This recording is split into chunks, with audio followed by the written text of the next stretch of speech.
প্রথমে সব সবজিগুলোকে ভালো করে ভেজে নিয়েছি। কড়াই, চিচিঙে, আলু, পেঁয়াজ, ভেন্ডি ভালো করে ভেজে নিয়েছি। তারপরে মশলাগুলো তেলে দিয়ে লঙ্কা গুঁড়ো, জিরে গুঁড়ো, কাঁচা লঙ্কা বাটা ও চিংড়ি মাছ কটা দিয়ে পেঁয়াজ কটা, ভাজা পেঁয়াজ ছিল সেটা দিয়ে দিয়েছি। ভালো করে তেলের সঙ্গে যতক্ষণ না তেল ছাড়ছে ভাজতে থাকবো। ভেজে নিয়ে সবজি কটাও ওতে দিয়ে দেবো। যতক্ষণ না তেল ছাড়ছে একটু নাড়াচাড়া করে নেব।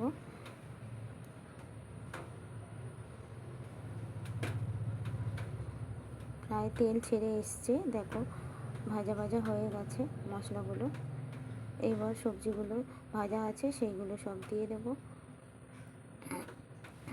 দিয়ে মশলার সঙ্গে ভালো করে ভেজে নেব। মশলার সঙ্গে ভালো করে সবজিটাকে আর একটু নাড়াচাড়া করে নেব যতক্ষণ না মশলাটা ঢুকছে এবং ভাজাভাজি হচ্ছে। ভালো করে ভেজে নেব সবজিগুলো। একটু লাল লাল হয়ে এসেছে, মশলার সাথে সবজিগুলো ভালো করে ভেজে নিয়েছি। শুকনো শুকনো হয়ে গেছে। প্রয়োজন মতন জল দিয়ে একটু নাড়াচাড়া করে দেব। ভালো করে মশলাগুলো গায়ে মিশে যায়, ভালো করে নেড়ে চেড়ে দেবো।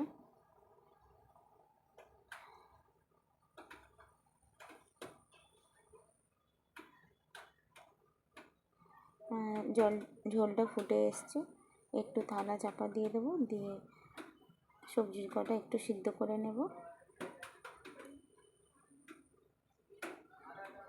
প্রায় দেখো চাপা দিয়ে আর এই পজিশন হয়েছে, প্রায় হয়ে এসেছে তরকারিটা। মিক্সড তরকারি কারা কারা খেতে ভালোবাসো এইরকমভাবে করে দেখবে, খুব ভালো লাগে খেতে।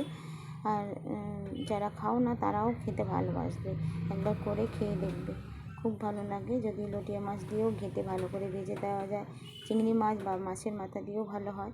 ভালো করে ভেজে নেব মাছের মাথাটা দিয়ে।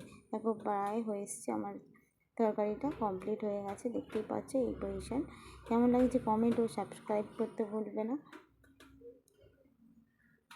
আর যারা যারা সবজির তরকারি খেতে ভালোবাসো অবশ্যই জানাবে। দেখো আমার এদিকে সব রান্না কমপ্লিট, মাছের ঝাল, একটু কুমড়ো কলপো শাক সিদ্ধ। আর তোমাদের কেমন লাগছে রান্নাগুলো অবশ্যই কমেন্ট ও সাবস্ক্রাইব করবে।